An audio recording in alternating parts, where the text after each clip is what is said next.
Bila shaka mtazamaji, jioni ya leo taifa linamwomboleza aliyekuwa waziri mkuu na kinara wa ODM Raila Amolo Odinga aliyeaga dunia mapema hii leo.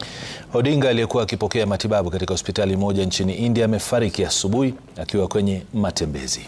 Na kama anavyotuarifu Emmanuel To, Raila aliaga dunia baada ya kupata mshtuko wa moyo.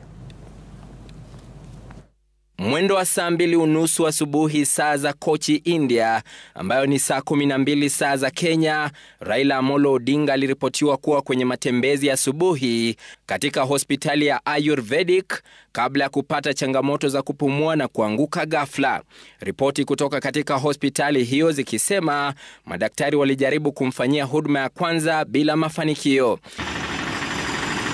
Na maji yalipozidi unga, Odinga alikimbizwa katika hospitali ya Deva Matha mjini Kothatukulam alipotangazwa kuaga dunia mwendo wa saa 3:52 saa za mji huo, ambayo ni saa 1:22 saa za Kenya.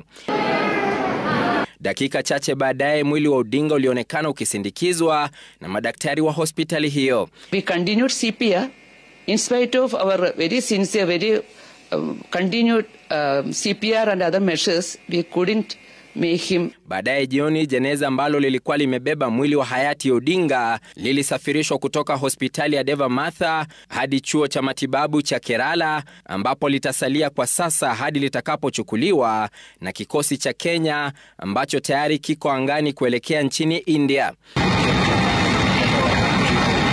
A delegation comprising government officials and family members, led by Prime Cabinet Secretary Musalia Mudavadi, is leaving immediately for India to facilitate proper organization in the repatriation of the remains of our brother. Bendera zote sasa zitapepea nusu mlingoti kwa wiki moja ijayo hadi Odinga atakapozikwa.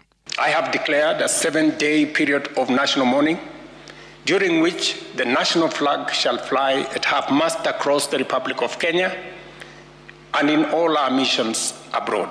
Rais Ruto amemwomboleza Odinga kama mzalendo ambaye mchango wake wa kitaifa utadumu kwa miaka na mikaka. Kamati ya mazishi itakayoongozwa na naibu rais Profesa Kithure Kindiki na nduguye Odinga Oburu Oginga tayari imeanza maandalizi. Emmanuel To, runinga ya Citizen.